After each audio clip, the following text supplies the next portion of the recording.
And tell us the things that pleased you most today. Naturally, the victory for a start. That's number one. You have to win the game. Secondly, the comeback. We fought back from a goal behind.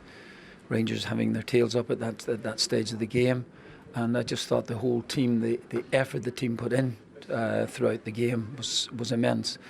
Second half, I even felt at half time that we were, that we needed just about 10 minutes to get into the ascendancy. That's what we did.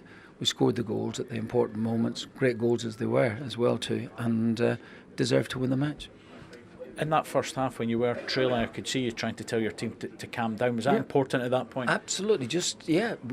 We fought back on other occasions this season. We were 2-0 down at Ibrox, and well and truly behind in that particular game. So we had that we can get ourselves back into games as well. So it's just a matter of just calming down. That's goals gone against us. Yes, it's a setback. It's a setback against our big rivals, and of course they were playing very strongly at that time. You just settle down for about 10 or 15 minutes, get back into the game again. Dyson Maida, that's now 6 goals in 4 games. Just how important is this run of form from him individually and also collectively just now? Yeah, extraordinary performance by him. Really extraordinary. First of all, the negative part of the game, closing players down, is terrific. But then when with the ball, the goals he scored, that's like, to me, his second goal was just unbelievable. Do you feel your team are now coming into real form at the right time, or is that too premature? You've asked me this question a couple of times before, and I know honestly ad nauseum I'm going to answer back. I think that momentum can get changed at any given minute. You think we're playing strongly. We're playing for each other, which is really important. And we're getting big moments where we've turned games. That's important for us. We've got a massive game midweek now, a massive game against a very, very talented side. So we've got to get ready for that.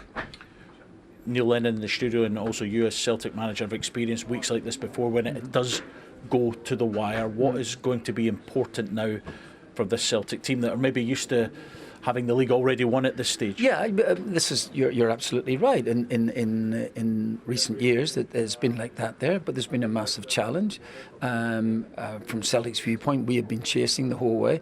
It just seems, I've had 2 spells in here, and that's all we seem to be doing. And you're winning football matches, winning games, and then you think, have we gained any ground at all? So it's one of those. But we've got the big game. We're still in it. We're still fighting, and that's the most important thing to come out of the game today. Are you able to enjoy it when you are still chasing and still fighting when you win a big game like this? It is. There's no doubt there you get fantastic enjoyment of winning a football match. But when you see the players in the dressing room there who have given absolutely everything and they're out on their feet, yeah, it's a great feeling. There's no question about it. You asked me have I enjoyed it. I think I said to you umpteen times over the period. I'm not sure you ever enjoy it really. When you think back to your very first game against Rangers in charge, that's an iconic game now, but since being back, you've been unbeaten. Have you been able to really relish and enjoy this fixture individually? I'm not sure that I will or have done. I just think it's if it's my last game, then that's fine. It's great to win, and obviously against Rangers, it's fantastic. There's no, from a Celtic viewpoint. And then there was moments there today that was reminiscent of the team that I had way back quite some years ago. But this team has fought valiantly, and there's no such thing as deserving anything. But we deserve at least to go into the Motherwell game on to trying to get something from that. What's the message then to your players and to the fans for this week ahead? I thought the crowd were magnificent today, absolutely magnificent. Bit of unison, which I think when we stepped in way back at end of October, beginning of November time, didn't seem to be there, but unison, and that's really important. So listen, just whatever sort of things are going on in the background, just leave them to the side at this minute. The crowd, I actually think the crowd have pulled us over the line in a number of matches recently.